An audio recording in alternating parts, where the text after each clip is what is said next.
Hello students. आज हम differentiation of Laplace transform का एक इंपॉर्टेंट न्यूमेरिकल सॉल्व करने वाले हैं। So I hope you are ready with your pen and paper. So without wasting much time let us start this video.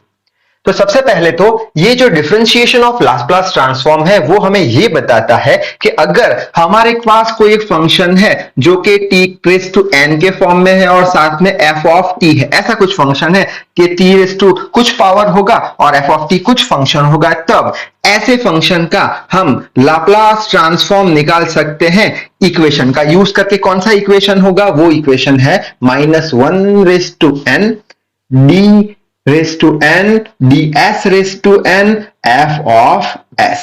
ठीक है, तो ये किसका इक्वेशन है? ये है डिफरेंशिएशन ऑफ लाप्लास ट्रांसफॉर्म का। डिफरेंशिएशन ऑफ लाप्लास ट्रांसफॉर्म हम कब यूज कर सकते हैं न्यूमेरिकल को सॉल्व करने के लिए? जब दिया गया न्यूमेरिकल अगर इसके टाइप का हो, यानी दिए गए न्यूमेरिकल में t के पावर में कुछ हो और f ऑफ t हो। ठीक है, तो उसको सॉल्व कैसे करेंगे, उसका लाप्लास ट्रांसफॉर्म कैसे निकालेंगे? तो सिंपली -1 रेस टू n रख देंगे, d raise to n ds raise to n f of s कर देंगे तो आंसर मिल जाएगा। कैसे? तो न्यूमेरिकल सॉल्व करेंगे तभी समझ में आएगा। ठीक है, तो यहां पे न्यूमेरिकल है find Laplace transform of t sin 3t। ठीक है, अब ये न्यूमेरिकल को अगर ध्यान से देखें हम तो यहां पे t के पावर में कुछ है यानी 1 है, यहां भी t के पावर में कुछ है। ठीक है, और ये क्या है? sin 3t, यानी ये f ऑफ t दिया हुआ है फंक्शन t के फॉर्म में।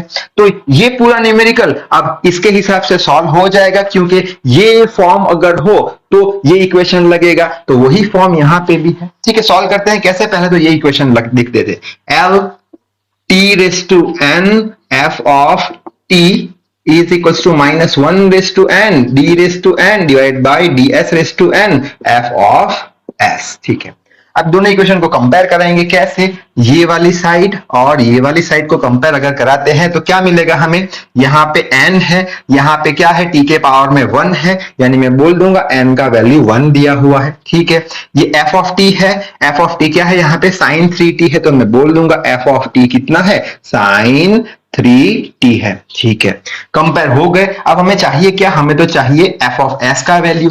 f ऑफ s कैसे ढूंढेंगे? हमें पता है Laplace transform of f of t का वैल्यू f ऑफ s के बराबर आता है। ठीक है, और हमें यह भी पता है Laplace transform of sin at का फॉर्मूला क्या था? वो था a divided by s square plus a square. ठीक है, हमें तो किसका चाहिए? f ऑफ t कौन सा है? sin 3t है, तो यहां पे लिख लेंगे लाप्लास ऑफ sin 3t, यानी किसके बराबर है? sin at के बराबर। a का वैल्यू क्या आ गया? 3 आ गया, तो इसका आंसर किसके बराबर होगा?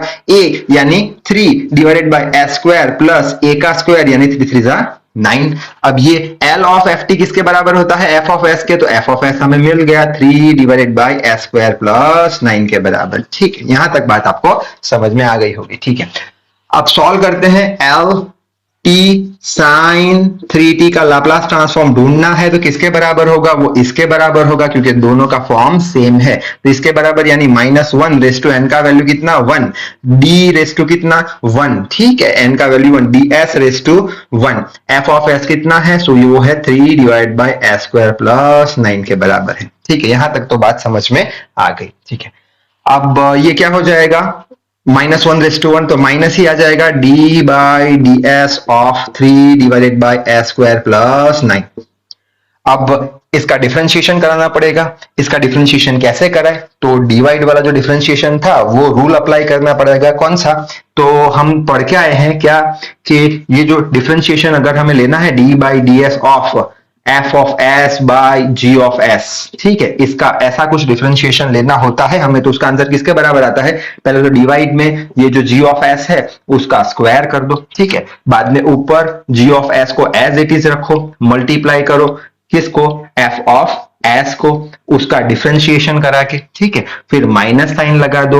अब f ऑफ s को एज इट इज रखो, फिर ये g ऑफ s है उसका डिफरेंशिएशन करा दो, तो हमें आंसर मिल जाएगा। आई होप आपको समझ में आ गया होगा। ये स्टैंडर्ड इक्वेशन है। ठीक है, ये स्मॉल f लिख लेते हैं। अच्छा, यही इक्वेशन यहां पे अप्लाई करेंगे। ये ऊपर की साइड कौन सी हो गई हमारी? f ऑफ s की, नीचे की साइड कौन सी हो गई हमारी? g ऑफ s की। इसके हिसाब से डिफरेंशिएशन कर देते हैं, which is equal to minus, पहले तो डिवाइड में क्या बोल दिया मैंने? g ऑफ s का स्क्वायर कर दो, g ऑफ s का square s square plus 9 whole square. ठीक है, अच्छा बाद में क्या बोला? G of S as it is लिखो, यानी g of S as it is, so s square plus 9 का s square plus 9, g of s क्या है, एस स्क्वायर प्लस 9 ही है, ठीक है। अच्छा, बाद में क्या डिफरेंशिएशन कराओ किसका, एफ ऑफ एस का, एफ ऑफ एस यानी 3 का डिफरेंशिएशन, कांस्टेंट का डिफरेंशिएशन कितना हो जाएगा, 0 के बराबर।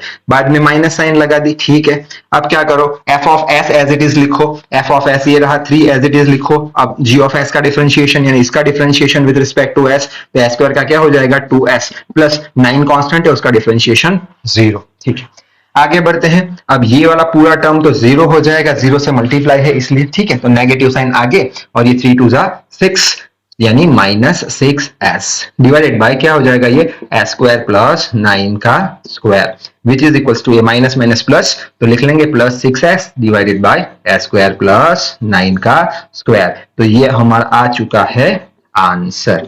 अब इसका नेक्स्ट न्यूमेरिकल हम नेक्स्ट वीडियो में देख लेंगे। तो इस वीडियो में बस इतना ही। So till then read hard, work hard. Thank you very much.